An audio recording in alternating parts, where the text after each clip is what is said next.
Assalamualaikum warahmatullahi wabarakatuh. Baik, saya akan melanjutkan mengenai materi mazhab sistem dunia bagian kedua, yaitu mengenai studi sistem dunia pada tingkat global.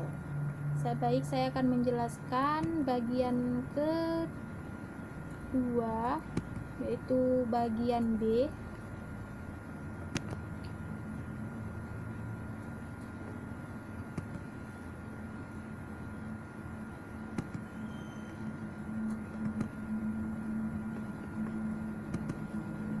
Oke, bagian B yaitu mengenai Bergesen dan Kronberg, gelombang panjang kolonialisme.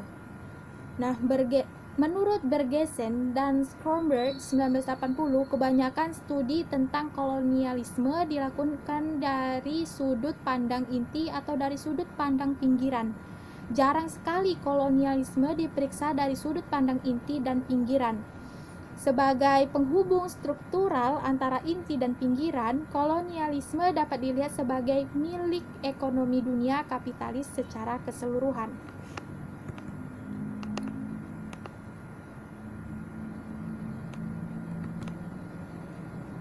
Oleh karena itu, tujuan studi Bergesen dan Kronberg adalah untuk menetapkan kolonialisme sebagai dinamika kolektif yang khas dari ekonomi dunia kapitalis dan untuk menjangkarkan analisis kolonialisme pada tingkat yang lebih tinggi daripada masyarakat nasional yang terpisah. Nah, yang pertama, mengukur kegiatan kolonial. Pengukuran kolonial di tingkat sistem dunia memerlukan desain beberapa bentuk sistem metrik konstan untuk menangkap gelombang panjang kolonialisme dari awal mereka pada abad ke-16 hingga era sekarang, mengandalkan studi Henig 1970. Nah, temuan sehubung dengan pendirian koloni, lonjakan terbesar kolonialisme muncul menjelang akhir abad ke-19. Tetapi ada juga ledakan aktivitas kolonial selama abad ke-17, paruh kedua abad ke-18, dan pertengahan abad ke-19.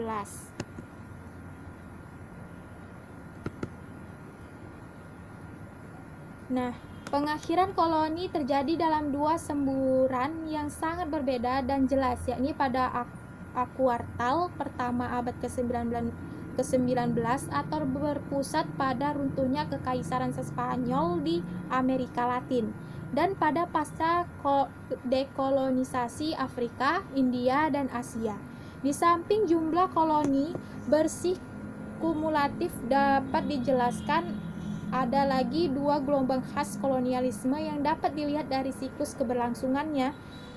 Siklus pertama dimulai pada tahun 1415, mencapai puncak pada tahun 1770 pada 147 koloni. Kemudian menurun pada tahun 1825 menjadi 81 koloni. Siklus kedua dimulai pada tahun 1826, mencapai puncaknya pada tahun 1921 dengan 168 koloni.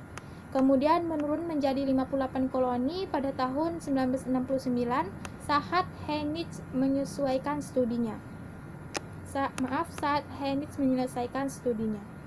Nah, membandingkan gelombang panjang kolonialisme ini, Bergesen dan Kronberg mencatat peningkatan amplitudo dan frekuensi siklus global.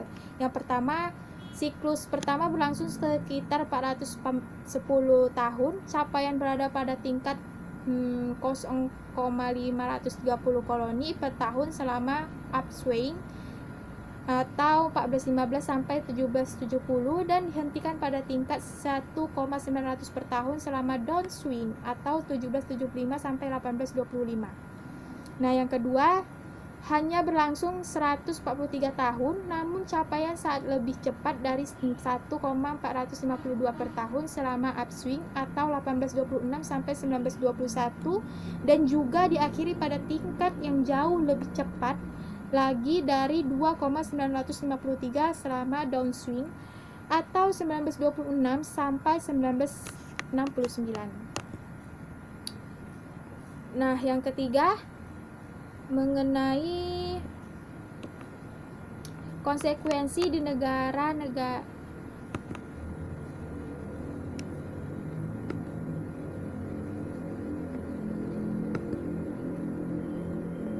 yang ketiga, model teoritis. Model teoritis Bergensen dan Schönberg berfokus pada 3 faktor. Yang pertama yaitu distribusi kekuasaan di dalam negara-negara inti, stabilitas negara-negara inti, dan respons sistemik berupa kolonialisme dan merkantilisme ketika terjadi dispersi kekuasaan di dalam negara-negara inti. Atau multicentric court, pluralitas kekuatan saingan berkompetensi pada sama lain untuk mendominasi sistem dunia di tengah ketidakstabilan dan konflik di dalam inti ini. Nah, yang keempat, gelombang panjang kolonialisme, yang mana studi Bergensen dan Schönberg ini membedakan 5 fase pergerakan historis kolonialisme. Jadi yang pertama antara 1500 dan 1815 yang ditandai dengan ketidakstabilan negara-negara inti. Setelah runtuhnya feodalisme, pluralitas negara yang mewakili sistem negara-negara Eropa yang muncul membentuk struktur molekul yang tidak stabil, karena tidak ada satu negara pun yang berada dalam posisi yang kuat untuk menjalankan hegemoni yang cukup untuk memberikan stabilitas jangka panjang pada sistem tersebut. Struktur ini multisentris.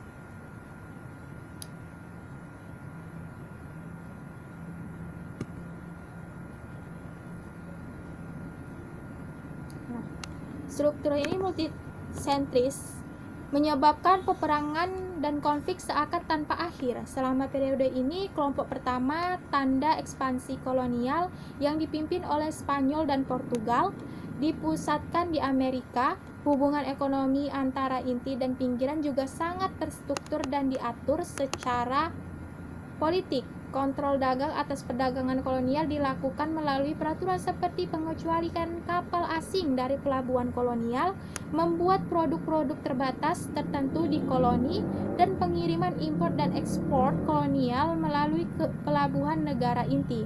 Nah, yang kedua, selama periode antara 1815 sampai 1870 terjadi stabilitas negara-negara inti. Nah, yang ketiga, pada periode antara 1870 sampai 1945, inti secara keseluruhan menjadi semakin tidak stabil. Nah, yang keempat, periode antara 1945 sampai 1973 kembali ditandai dengan stabilitas inti, yang mana inti ini didominasi oleh kekuatan hegemonik atau Amerika Serikat, dan ada perdamaian di antara kekuatan-kekuatan inti dengan Pax Americana menggantikan Pax Britannica sebelumnya.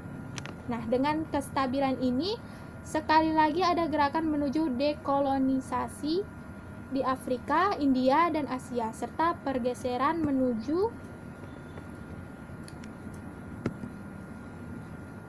ekonomi dunia perdagangan berbasis liberal.